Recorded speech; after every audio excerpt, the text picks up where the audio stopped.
নদীমাতৃক বাংলার লঞ্চ নগরী বলা হয় বরিশালকে। এটি বাংলাদেশের দক্ষিণাঞ্চলের সুন্দর এবং মনোরম একটি শহর।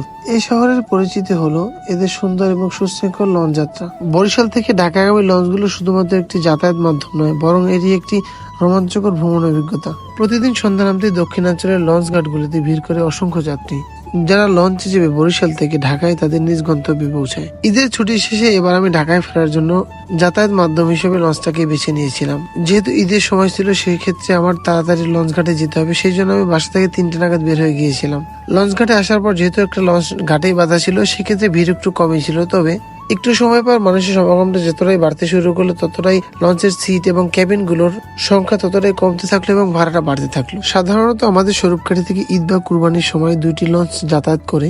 ইন্দিহাট বা স্বরূপকাঠিতে যাত্রী বেশি থাকার কারণে আমাদের ঘাটে একটি লঞ্চ বাঁধা ছিল। তো আসার সাথে সাথে আমরা একটি লঞ্চ পেয়ে গেলাম, কিন্তু তবে কেবিন বা সিট পাওয়ার জন্য খুব ভোগান্তি পোহাতে হয়েছিল আমাদেরকে। সিঙ্গেল কেবিন গুলো ছিল 2000 টাকা করে এবং ডাবল কেবিন গুলো ছিল 5 থেকে 6000 টাকার মতো করে। কিছু কিছু মানুষ বলে থাকেন বরিশালের লঞ্চে না চললে নাকি বরিশাল ঘোরাটা সম্পূর্ণ থেকে যায়, কারণ পদ্মা, মেঘনা, কীর্তনখোলা নদীর কোল ঘেঁষে বয়ে চলা এই লঞ্চগুলো বরিশালের সৌন্দর্যকে আরো সুন্দর করে ফুটিয়ে তোলে। এই লঞ্চ ভ্রমণ অভিজ্ঞতায় দেশি বিদেশি পর্যটকদের কাছে বরিশালের প্রতি আলাদা একটা টান বা ভালোবাসা সৃষ্টি করে তোলে। বরিশালের মানুষের কাছে লঞ্চ যাত্রা করা এটা 100 বছর পুরনো একটি ঐতিহ্য, কারণ ব্রিটিশ আমল থেকে বরিশালের যোগাযোগ মাধ্যম হিসেবে এই লঞ্চকে ব্যবহার করা হতো।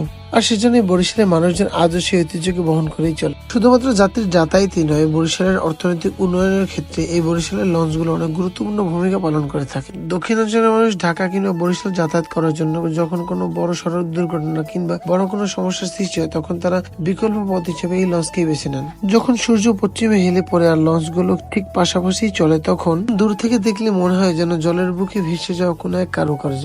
ঠিক তেমনি লঞ্চের উপর থেকে পুরো নদীটা এবং আকাশটাকে কত সুন্দর লাগে, সেটা যদি আপনি লঞ্চ ভ্রমণ না করেন কখনো, সেটা কখনোই বুঝতে পারবেন না। আমার এই লঞ্চ ভ্রমণ ছিল না শুধুমাত্র গন্তব্যে পৌঁছানোর উপায়, বরং প্রতিটা মুহূর্তই ছিল অনেক সুন্দর এবং গন্তব্যের চেয়ে অনেক মূল্যবান।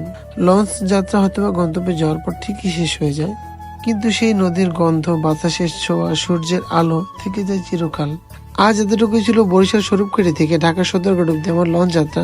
দেখা হবে নতুন কোনো ভিডিওতে। সেই পর্যন্ত সবাই ভালো থাকুন, সুস্থ থাকুন। আল্লাহ হাফেজ। আসসালামু আলাইকুম।